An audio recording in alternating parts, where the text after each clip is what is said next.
Okay, good afternoon, everybody. It's Monday, the 13th of December. Let's just say it's 2 p.m., I believe. Okay, today is all about keeping busy and working towards making tomorrow just a little bit easier. The 8 steers are gone. The last 4 went yesterday. Therefore, I can abide by room and space and everything else and continue my wean off of heifers.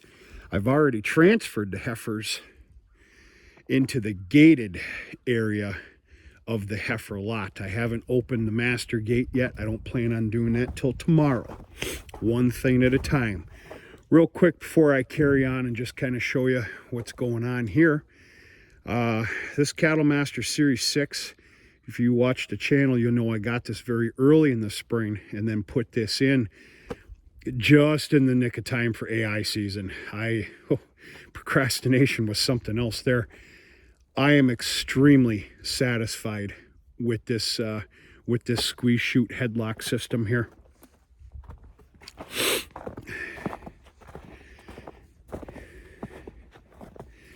If you got deeper pockets, I know there's other stuff out there, and touche. Well, that's not the case here. Fantastic. Now, another thing that makes that fantastic is what we've been using here for years and years and years. We've upped the game 30-fold just having that.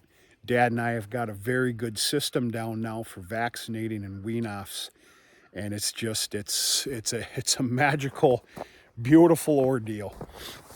Okay, a lot of cleaning today, switching around some heifers and getting ready for tomorrow. I am not done yet. As you can see, I kind of shoveled that out just a little bit. Well, there's 3 magical gates that are very much so needed in this operation here. Remember, we all have our different thinking and our different areas and operations, everything else. This gate, for obvious reasons, is extremely important. Hey, girl. In all my glory of shoveling this out, I ended up knocking this out. But I just got that back on. In fact, I just finished that. I'm going to talk a little tough here in just 2 seconds. This is the other very important gate. This is where they get corralled to with the gate closed. We usually try and take 4 or 5 at a time. They linger in here. It's a magical, nice little ordeal. I've got time yet today, so I'm probably going to shovel out most of the snow that you see. Is it a problem? No. Just going to do it anyway. It'll all be gone by Wednesday anyways. We've got 54 degrees proposed with a pile of rain coming. Okay. This is another gate that I haven't completed yet. I need to make damn sure that gets freed up. I need to clean that out. And it's a real bugger here. I'm gonna have to clean out this corner here with the shovel. But yeah. So I've got 21 kept back heifers left out in this yard. Now I'll admit, you might see some of these. I'm gambling on a couple of them. I'm okay with that. It's for one reason or another. Upsy daisy. Come on, you can do it.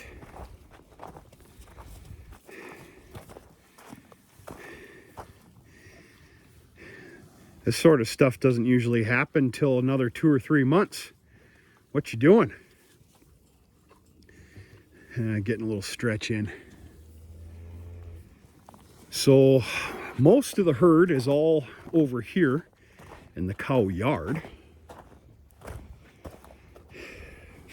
Now, I've seen this 1,000 times. You don't have a problem going here, do you? Come on, get up. Okay, you're good. You're good. You're all right.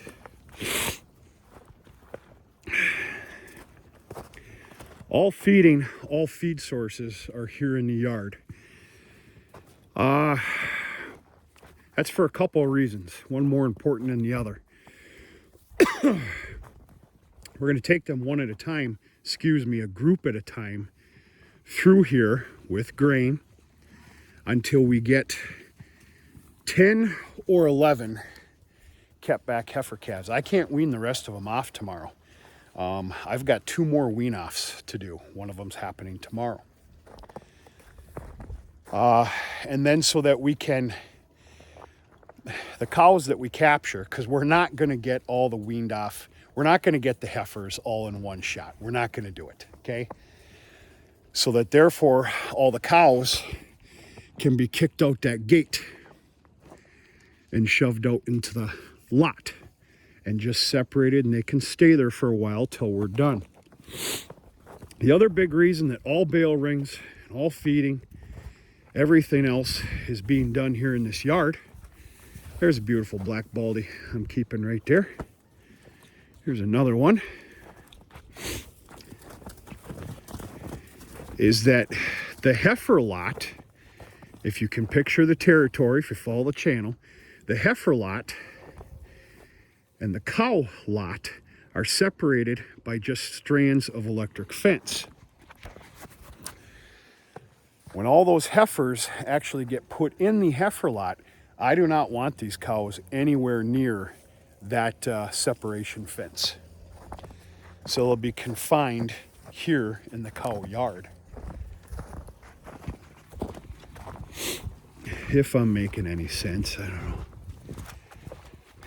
It works out.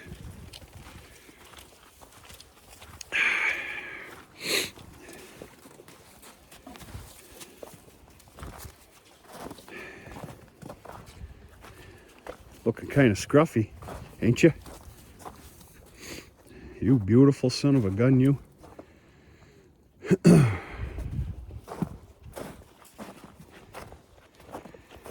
It's another pure black I'm keeping back.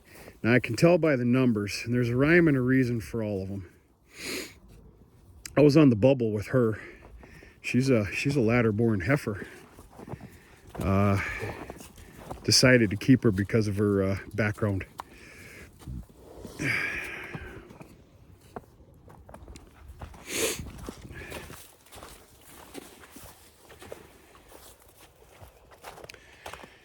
Boy, they're sure enjoying this weather.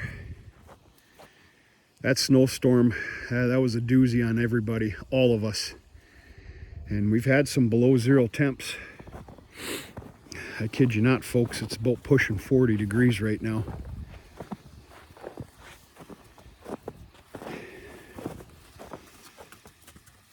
One of the things with keeping any one of these yards or lots open is a secondary water source. I can't rely with all these head here on just the automatic water within that shelter. Oh, I was going to enlighten you on something there. So every day, if not twice a day, I fill up one of these tubs. Now when wean off is over, because they like being in the lot more than they do here in the yard, I will keep the tub in the lot. This will get emptied out, flipped over upside down obviously, and stowed away until springtime. All right, beef barn. We need to talk about that beef barn and a proper shelter and all that other stuff. I've probably touched on this a few times.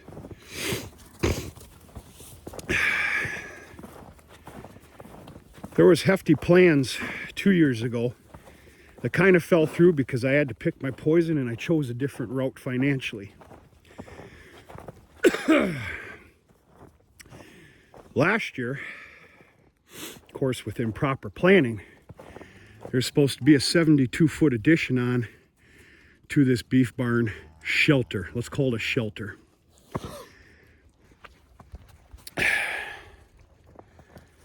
Well, last year and beginning part of this year said no. And I'm not getting into it. Most of you know why. Building in any kind, and I'm very sorry, but investing in your business, small business, whatever, no, wasn't happening. But that can't keep lingering at all. We make do here. We get by. But that 72 extra feet needs to be put on at some point. The goal is this coming year. And that's a pretty stiff goal, to be honest with you, with some other stuff that I've got going on right now. We will see what happens. We do make do. That's all I can tell you. Corn silage. They got their corn silage today. Different little mix-up is going on here now. And you're gonna have to put up with my lingo. Instead of feeding one oversized large wagon every other day, because of the winter temperatures, of course, today's not included in that, winter temperatures, and everything else, not to mention the amount of feed that's still left in there. Dad's the better judge than anybody. He was up there just the other day, and he goes, there's 7 weeks of corn silage in here yet. And trust me, if he says 7 weeks, that means 7 weeks plus or minus 1 or 2 or 3 days.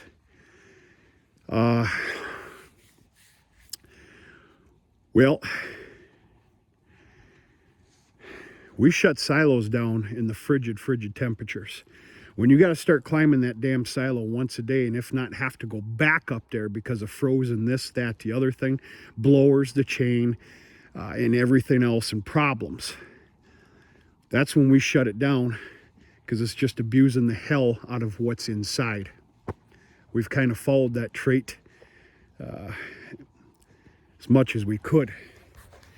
Milking cows was a different story. We put up with it.